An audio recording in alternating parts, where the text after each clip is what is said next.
Madame la Présidente, mes chers collègues, ce Conseil métropolitain, ça a été dit par plusieurs collègues, ce n'est pas une surprise, c'est le dernier de ce mandat. Et dans ces moments, on mesure mieux ce que représente un mandat, des décisions, des débats, des désaccords parfois, mais surtout des choix politiques qui transforment la vie quotidienne.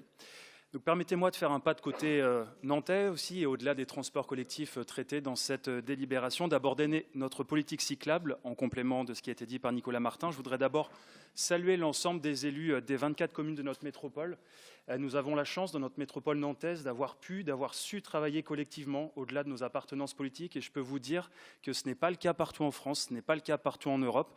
Donc ça a été un vrai plaisir de pouvoir avancer collectivement ensemble.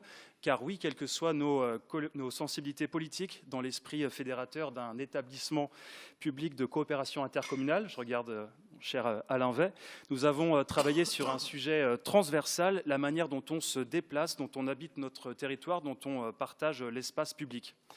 Et oui, si notre métropole est devenue la 10e agglomération la plus cyclable au monde, d'après le très sérieux classement Copenhagenize, c'est parce que notre politique vélo, ce n'est pas une compilation, ce n'est pas un empilement d'aménagements, c'est un changement de regard qui fait du vélo une vraie solution de mobilité pour aller travailler, pour accompagner ses enfants à l'école, pour faire ses courses, pour se déplacer entre nos communes. Et ce choix, nous l'avons assumé politiquement, 115 millions d'euros sur ce mandat, ça a été dit de nombreuses fois. C'est quand même 30 € par an par habitant. En 2020, c'était quand même un cadre extrêmement ambitieux. Plus de 100 km d'aménagement, ça a été dit, dont 50 km d'axes magistraux et structurants. Et aujourd'hui, nous avons un réseau de près de 820 km, enfin en tout cas un nombre d'aménagements cyclables qui dépasse les 800 et un réseau, les grandes voies vélo, de 220 km.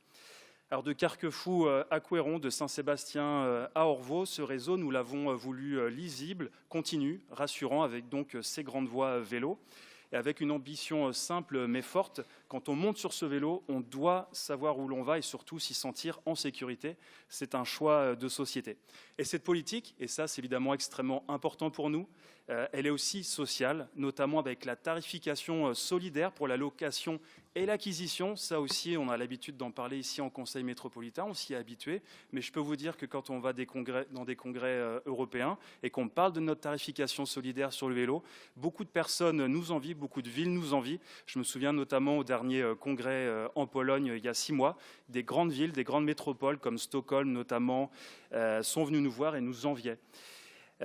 Cette politique elle est aussi attentive aux usages, avec notamment 10 000 places de stationnement qui ont été créées sur ce mandat. Et je pense aussi à nos nouveaux appuis vélo pour les personnes en situation de handicap, pour les personnes à mobilité réduite. Et cette politique, elle est enfin collective et vivante, notamment grâce au travail des associations, à l'écomobilité scolaire et aux 74 écoles accompagnées et aux 28 rues scolaires. C'est quand même assez conséquent. C'est donc une culture vélo qui s'installe, qui s'est installée dans nos communes.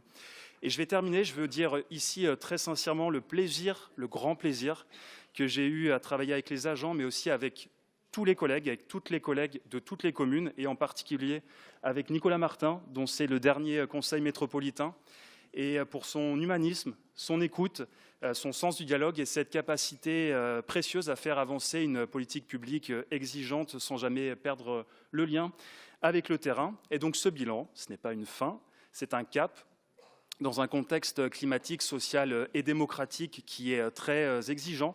Nous avons démontré qu'une métropole peut faire des choix cohérents et courageux. À nous collectivement de continuer à faire de cette ambition cyclable une réalité durable. Merci.